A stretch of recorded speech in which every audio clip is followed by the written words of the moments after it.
দুইটি সরলরেখার মধ্যবর্তী দূরত্ব এবার নির্ণয় করব। আগে দেখলাম যে একটা বিন্দু হইতে একটা সরলরেখার মধ্যবর্তী যে লম্ব দূরত্ব সেটা নির্ণয় করছি, কিন্তু এখন হচ্ছে দুইটি সরলরেখার লম্ব দূরত্বটা বের করব। তো দুইটি সরলরেখার যে মধ্যবর্তী যে লম্ব দূরত্বটা আছে সেটা নির্ণয় করতে গেলে অবশ্যই কি করতে হবে, আমি একটা সরলরেখাটা গ্রাফে প্লট করে মূল বিন্দু থেকে তার লম্ব দূরত্ব বের করব, এবং আর একটা সরলরেখা যেটা থাকবে সেটাকেও গ্রাফে প্লট করে সেখান থেকেও মূল বিন্দু থেকে দূরত্ব নির্ণয় করব।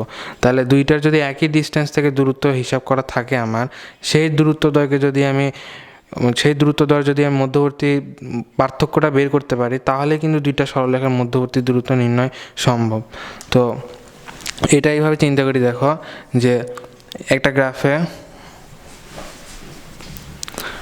এক্স ওয়াই লিখে কী করলাম, আমি এ একটা সরলরেখা নিলাম আর এই একটা সরলরেখা নিলাম। তো এইটাকে আমি আগের মতো a1x plus b1y plus c1 equals to 0 চিন্তা করলাম, আর এইটাকে করলাম হচ্ছে a2x plus b2y plus c2 equals to 0। তাহলে দেখো এটা হচ্ছে মূল বিন্দু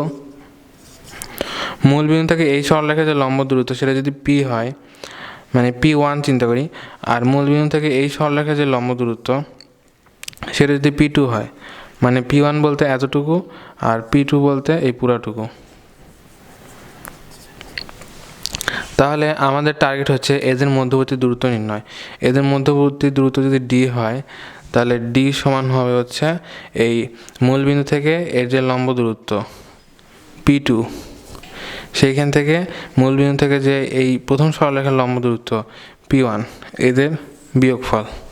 তো আমি এর আগে যেটা দেখলাম, মানে এর আগে তোমরা যেটা শিখলে সেটা হচ্ছে এই যে প্রথম যে সরলরেখা, এই সরলরেখা থেকে এই সরলরেখার উপর কোনো বিন্দু হতে লম্ব দূরত্ব, তো এক্স প্রাইম ওয়াই প্রাইম বিন্দু হতে যদি x plus b y plus c equals to 0 সরলরেখার লম্ব দূরত্ব নির্ণয় করতে চায়, তাহলে তার মান বের হবে এই রকম: A X prime plus B Y prime plus C divided root over A square plus B square, মোট নিলাম পজিটিভ মানের জন্য। তো এখন আমি যদি মূল বিন্দু থেকে হিসাব করি, তাহলে দেখো মূল বিন্দু থেকে হিসাব করলে এখানে এক্স প্রাইম ওয়াই প্রাইমের পরিবর্তে 0 0 পয়েন্ট আসবে, আর তার জন্য যেটা দাঁড়াবে ডি ইকুয়ালস টু, এখানে এক্স প্রাইমের জায়গায় 0, ওয়াই প্রাইমের জায়গায় 0 বসাইলে আসবে C divided root over A square plus B square. আর যদি সেটা ধনাত্মক হয়ে থাকে তাহলে খুব ভালো কথা, নিচেরটা যেহেতু একটা ধনাত্মক মান, তাহলে সেটা হচ্ছে সি ডিভাইডেড হচ্ছে root over A square plus B square.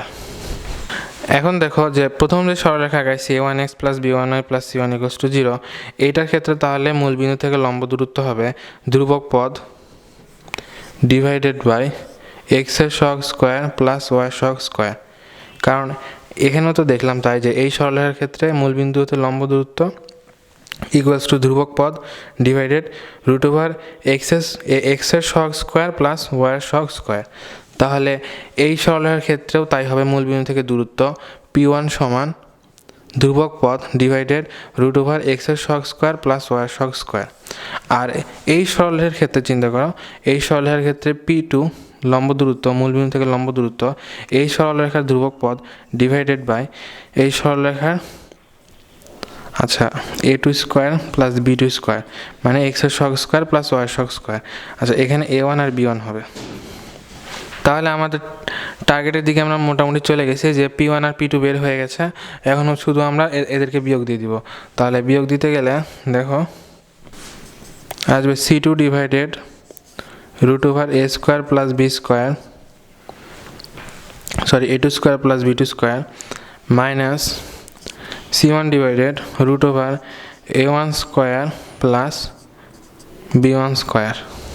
তাহলে দেখো যে ডি ইকুয়ালস টু হচ্ছে c2 divided root over a2 square plus b2 square minus c1 divided root over a1 square plus b1 square. এইখানে হচ্ছে এইটা হচ্ছে লম্ব দূরত্ব, দুইটি সরলরেখা যে সমান্তরাল হয়ে থাকে।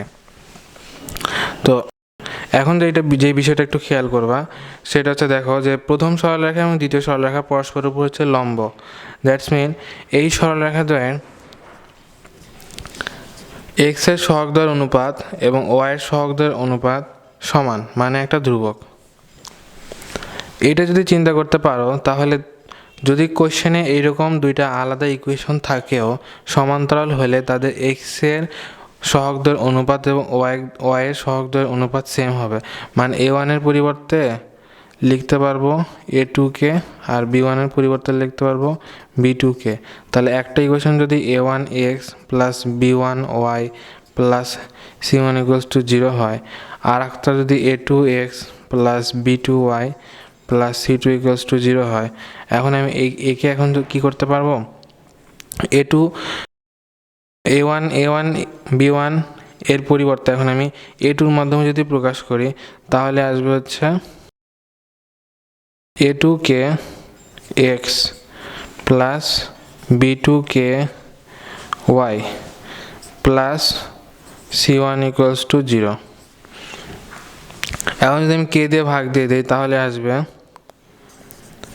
a2x plus b2y plus c1 divided k equals to 0। এখন দেখো আমি যে দুইটা সরলরেখাকে সমান্তরাল ধরছি, মানে এই দুইটা সরলরেখা, এই দুটো যদি সমান্তরাল ধরছি, এদেরকে যদি একটু মডিফাই করা হয় তাহলে দেখবা যে দুইটা সরলরেখা x এবং y দুইটার সহগই সমান। মানে দেখো এইটা মানে কিন্তু এই যে প্রথম সরলরেখা a1-কে আমি এখন a2 বানাই দিছি, b1-কে এখন b2 বানাই দিছি, তো তার কারণে কি ধ্রুবক পদটা চেঞ্জ হবে। তার মানে দুইটা সরলরেখা যদি সমান্তরাল হয় তাদের কি মানে এনিহাও যদি মডিফাই করো দেখবা যে দুইটা সরলরেখা শুধুমাত্র ধ্রুবক পদই চেঞ্জ হয়, আর হচ্ছে এক্সের সহগ এবং ওয়াইয়ের সহগ সেম থাকে। তো তুমি সেইভাবে পরীক্ষায় যদি ঠিক করে নিতে পারো তো তাহলে দেখবা যে এই যে তোমার কোনো একটা ধ্রুবক পদ চেঞ্জ হয়ে যাবে এবং হচ্ছে কি a1b এবং a1 a2 b1 b2 বলতে একটা জিনিসকে মিন করবে। মানে তুমি পরীক্ষায় যে কোয়েশ্চেনই থাকুক, মানে তোমার যে দুইটা ইকুয়েশনই থাকুক না কেন, দেখবা হচ্ছে তাদেরকে যদি একটু মডিফাই করা যায় প্রত্যেক ক্ষেত্রে আসবে ax প্লাস by আর শেষে যেটা আসবে দেখবা যে দুইটা ধ্রুবক পদ আলাদা। দুইটা ধ্রুবক পদ যদি আলাদা হয় তাহলে বুঝে যাবে যে দুইটা সরলরেখা পরস্পর সমান্তরাল। তো তখন কোনো আর ঝামেলা থাকবে না, তুমি এখন লিখতে পারবা যে হচ্ছে c2-র পরিবর্তে c2 লিখলা, আর a2 স্কোয়ার b2 স্কোয়ার বলতে a square plus b square, আর এইখানে হচ্ছে c1-এর পরিবর্তে মানে c1-এর জায়গায় তো এখানে c1 ছিল, বাট এটাকে মডিফাই করলে হয়ে গেছে, মানে c2টা হয়ে গেছে c1 বলতে এখন c1/k হয়ে গেছে। আর এখন তুমি যদি এটাকে মডিফাই করে নিয়ে যদি এক্সের সহগ ওয়াইয়ের সহগ যদি সেম করে নিতে পারো তাহলে দেখবা যে হচ্ছে c2 আর c1 তুমি ডাইরেক্ট এখানে যদি বসায় দাও তাহলে এখানে √a square plus b square লিখলে আলটিমেটলি আসবে c2 minus c1 divided √a square plus b square.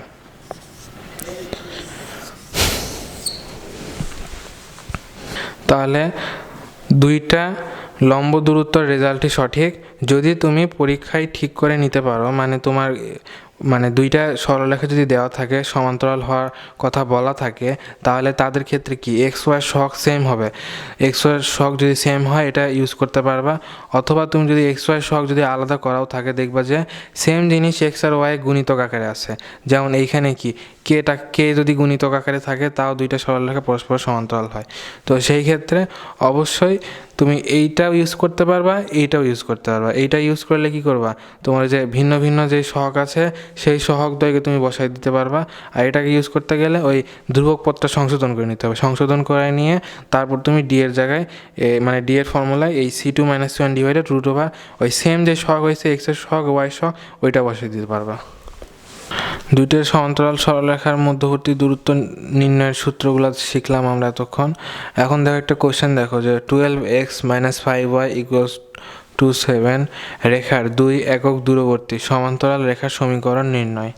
তো এইখানে যে দেখবা যে এখানে একটা সরলরেখা দেওয়া আছে, আর এইখান থেকে আসলে 2 একক দূরে আরেকটা সমান্তরাল সরলরেখা বের করতে বলতেছে।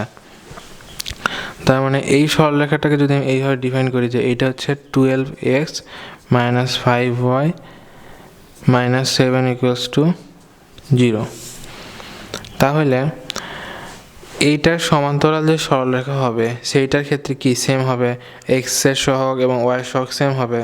আলাদা নিলে ধ্রুবকটা চেঞ্জ হয়ে যাবে। তো আমি এক্সের সহগ সেম নিলাম এবং ওয়াই সহগ সেম নিলাম, নিয়ে ধ্রুবকটাকে চেঞ্জ করে দিলাম। তো আর একটা যে সমীকরণ, মানে এটা সমান্তরাল যে 2 একক দূরে যে সরলরেখাটা বের হবে সেইটা ধরে নিলাম, এইটা হচ্ছে সমান্তরাল।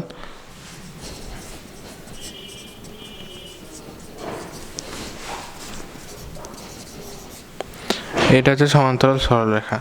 তাহলে আমরা যেটা শিখলাম যে দুইটা সরলরেখা যদি সেম এক্স ওয়াই সহগ হয় তাহলে তাদের ক্ষেত্রে যে লম্ব দূরত্ব সেটা হচ্ছে তাদের ধ্রুবক পদের অন্তর ডিভাইডেড রুট ওভার তাদের এক্স এর সহগ স্কয়ার প্লাস ওয়াই এর সহগ স্কয়ার ইকুয়ালস টু হচ্ছে 2। আর সেটা কি, লম্ব দূরত্ব দেখে পজিটিভ মান হতে হবে, মানে এদের মডুলাস নিতে হবে। তাহলে আসবে সি প্লাস 7 ডিভাইডেড নিচে আসবে 13 ইকুয়ালস টু প্লাস মাইনাস 2, মানে সি প্লাস 7 সমান প্লাস মাইনাস 26। এখান থেকে আসবে সি ইকুয়ালস টু হচ্ছে মাইনাস 33। যদি প্লাসটা নেই, এটা যদি প্লাস নেই আর যদি মাইনাস নেই তাহলে আসবে হচ্ছে সি সমান হচ্ছে মাইনাস 19। আচ্ছা, মাইনাস যদি নেই তাহলে আসবে সি ইকুয়ালস টু মাইনাস 33। এবার যদি প্লাস চিহ্ন নেই তাহলে আসবে সি প্লাস 7 ইকুয়ালস টু 26 হচ্ছে সি সমান হচ্ছে 19। তাহলে এখন দেখো, এটা যেহেতু আমাদের সমান্তরাল সরলরেখা তাহলে এটা অ্যান্সার আসবে দুইটা। একটা আসবে 12x minus 5y plus C এর জায়গায় একবার মাইনাস 33 লিখব, এটা একটা অ্যান্সার। অথবা 12x minus 5y plus 19 equals to 0, এইটা একটা অ্যান্সার। আচ্ছা, এবার দেখি এই কোশ্চেন দেখি যে মূল বিন্দু হতে 7 একক দূরত্বে এবং 3x minus 4y plus 7 equals to 0 রেখার উপর লম্ব রেখাসমূহের সমীকরণ নির্ণয় করো। তো লম্ব রেখাসমূহ যেহেতু 7 একক দূরত্বে হবে মূল বিন্দু থেকে, তাই হচ্ছে একটু খেয়াল করো যে এইটা যদি এই সরলরেখা হয় আর মূল বিন্দু যদি এইটা হয় তাহলে মূল বিন্দু থেকে তার লম্ব দূরত্ব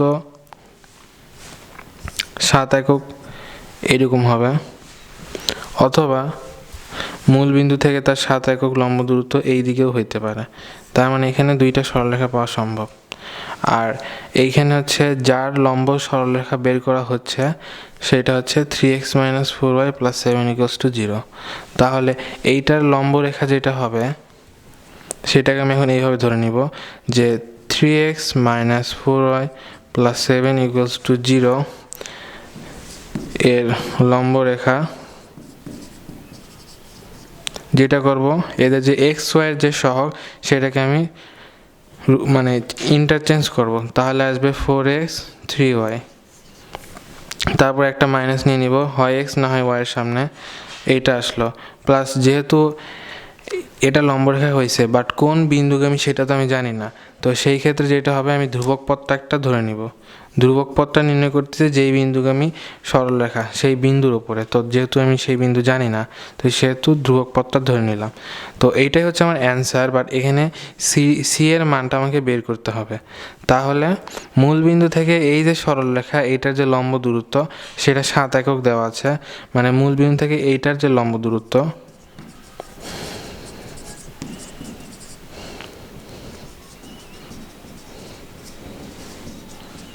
সেইটা আসবে হচ্ছে মড অফ, আমরা ফর্মুলা জানি যে 0 0 বসাই দিলে c divided root over x এর সহগ স্কোয়ার প্লাস ওয়াই এর সহগ স্কোয়ার,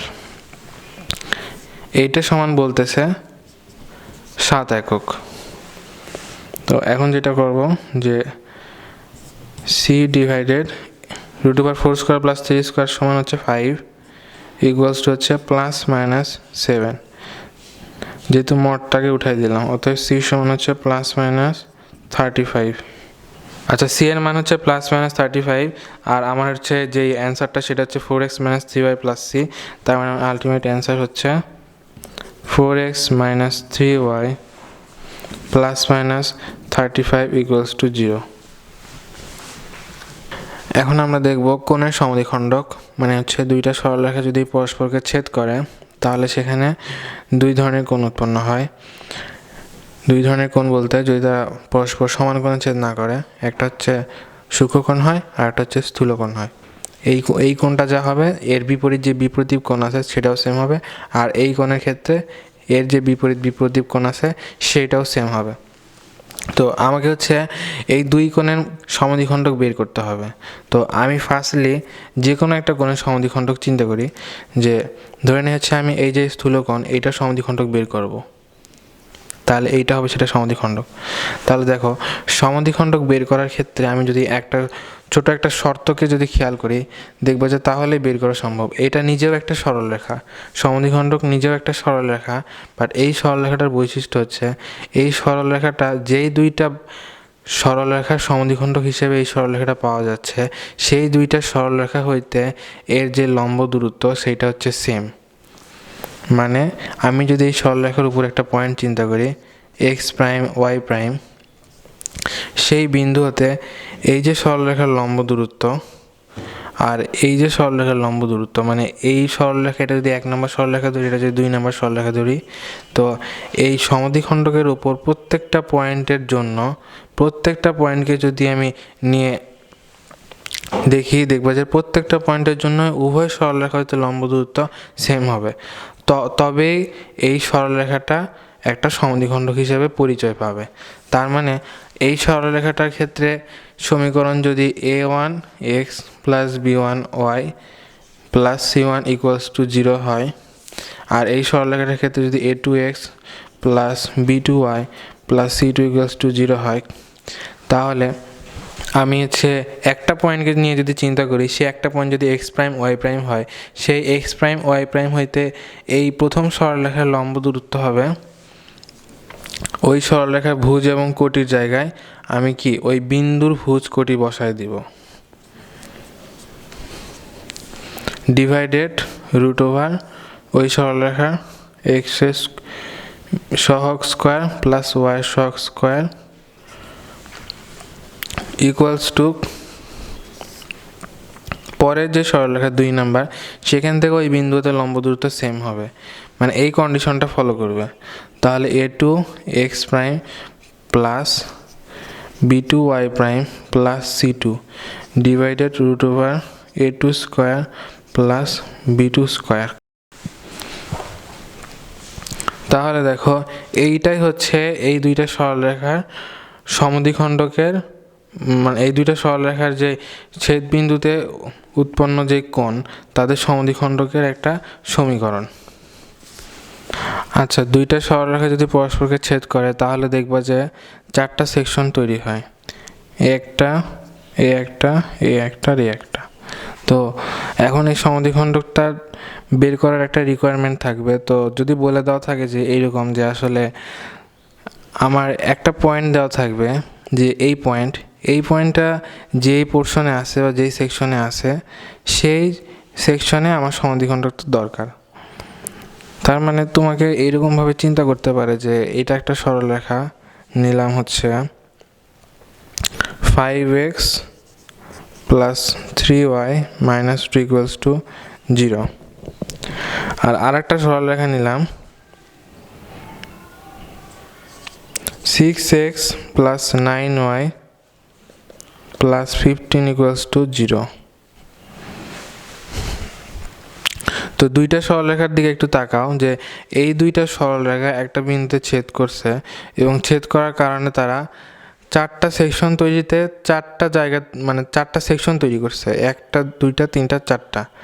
তো এই 4 জায়গায় দেখো, এই 4 জায়গার জন্য একটা স্থানাঙ্ক জুড়ে বিভিন্ন বিন্দু রয়েছে।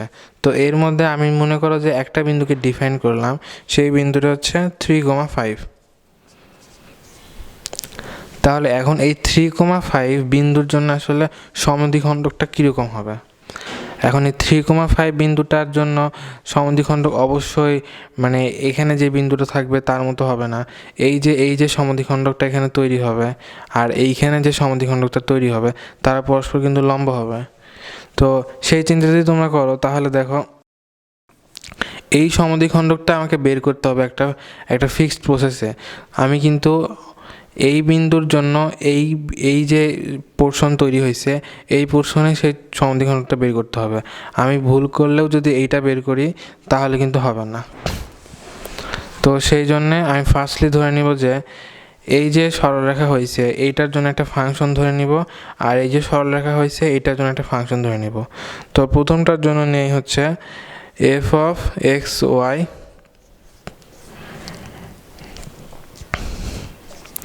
Six X plus 9y plus 15, আর পরেরটা নিলাম G of X Y 5x plus 3y minus 2। এখন দেখো এই সরলরেখার উপরে যেসব বিন্দুগুলো অবস্থান করতেছে তাদের জন্য কিন্তু এই ফাংশনের ফাংশনাল ভ্যালু হচ্ছে 0, আর এই সরলরেখার উপরে যেসব বিন্দু অবস্থান করতেছে সেই সব মান যদি আমি এখানে বসাই তাদের জন্য ফাংশনাল ভ্যালুর মান হচ্ছে 0। বাট বাকি পয়েন্টের জন্য কিন্তু সেম হবে না। বাকি পয়েন্টের জন্য যদি চিন্তা করো যে 3, 5 যদি এখানে বসাও, এখানে যদি 3, 5 বসাও দেখো কত আসে। এফ অফ 3, 5টা আসবে হচ্ছে 78, মানে যেটা গ্রেটার দ্যান 0, আর জি অফ 3, 5 আসবে হচ্ছে 28, সেটাও 0-র চেয়ে বড়। মানে এই পোর্শনে আসলে উভয় বিন্দুই মানে এই পোর্শনের জন্য এই বিন্দুটা উভয় সমীকরণের জন্যই বলে যে তাদের জন্য মান হচ্ছে 78 আর 28, মানে গ্রেটার দেন 0। বাট এর উল্টা দিকে যদি তুমি আসো, এর উল্টা দিকে একটা বিন্দু যদি তুমি চিন্তা করো, ধরেন হচ্ছে -5,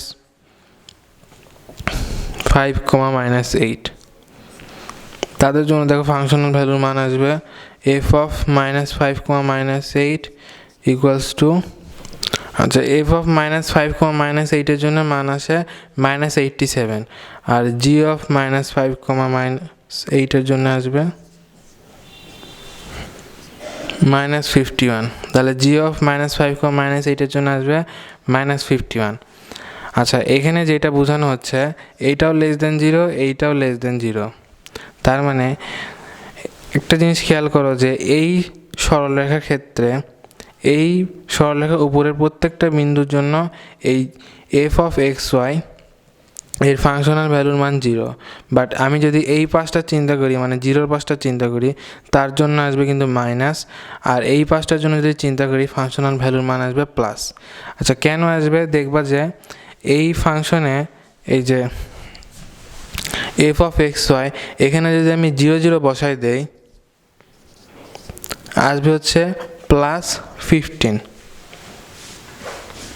মানে এই যে সরলরেখা এইটার দিকে একটু তাকাও, এই সরলরেখার কিন্তু ওপরে মানে এই পোর্শনে আছে কি 0, তো 0-র জন্য আসছে +15।